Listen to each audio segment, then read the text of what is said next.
بسم اللہ الرحمن الرحیم۔ اور کسی عورتوں کو اگر اپنے شوہر کے بعد دماغی اور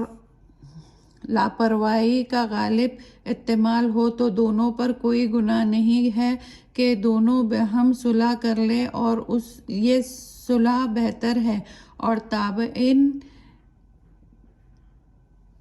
تو بخل کی طرف مائل ہوتی ہے۔ اگر تم نیکی کرو اور اللہ سے ڈرو تو اللہ تمہارے سب کاموں سے خوب باخبر ہے، اور تم تو اپنی عورتوں میں برابری کر ہی نہیں سکتے، کہاں تم کتنا ہی چاہو تو پھر تم ایک ہی طرف نہ ڈھل جانا اور دوسری کو معلق نہ چھوڑ دو، اور اگر درستی کر لو اور اللہ سے ڈرو، اور بلا شبہ اللہ تو بڑا مغفرت کرنے والا اور رحمت کرنے والا ہے۔ اگر دونوں میاں بیوی جدا ہو جائے تو اللہ اپنی وسعت سے ہر ایک کو بے فکر کر دے گا، اور اللہ تو بڑی وسعت کا مالک ہے اور بڑی حکمتوں والا ہے، اور اللہ ہی مالک ہے ان سب چیزوں کا جو بھی آسمانوں میں ہے اور جو بھی زمین میں ہے، اور ہم نے واقعی ان لوگوں کو حکم دیا تھا جن کو تم سے پہلے کتاب ملی تھی اور تم کو بھی، کہ اللہ سے ڈرو، اور اگر تم ناشکری کرو گے تو اللہ ہی مالک ہے ان سب چیزوں کا جو آسمانوں میں ہے اور جو زمین میں ہے، اور اللہ کسی کو محتاج نہیں ہے، اللہ کسی کا محتاج نہیں ہے، سب تعریفت کا سزاوار اللہ ہی ہے، اور اللہ ہی مالک ہے ان کل چیزوں کا جو آسمانوں میں ہے اور جو زمین میں ہے، اور اللہ ہی کافی ہے کارساز۔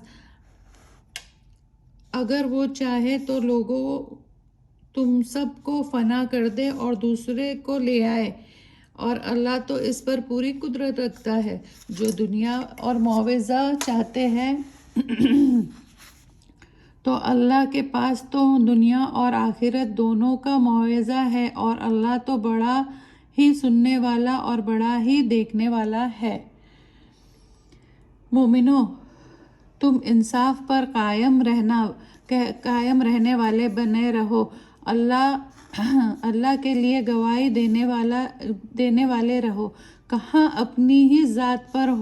ہو یا والدین اور رشتہ داروں کے مقابل میں ہو، امیر ہو یا غریب، اللہ تو تم سے زیادہ دونوں ہی کا خیر خواہ ہے۔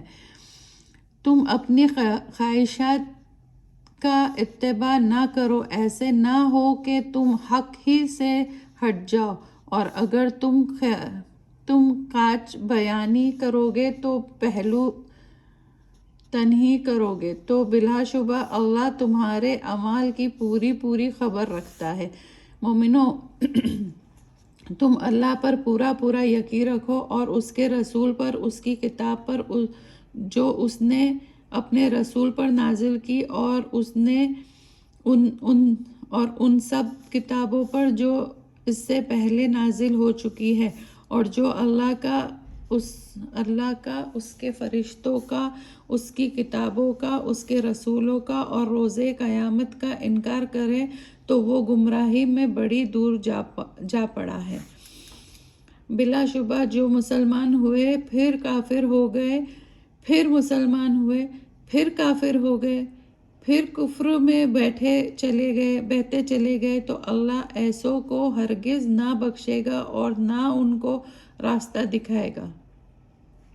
منافقین کو یہ خوشخبری سنا دیجئے کہ ان کے لیے بڑا دردناک عذاب ہے۔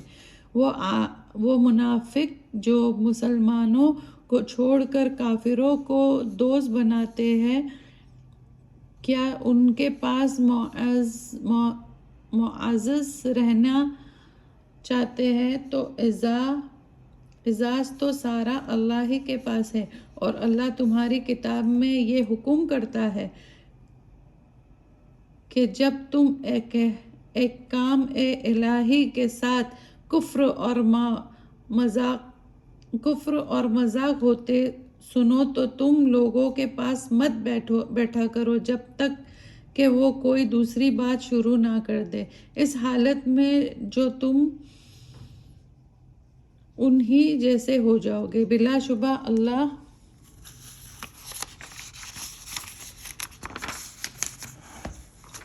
منافقین اور کافروں سب کو دوزخ میں جمع کر دے گا۔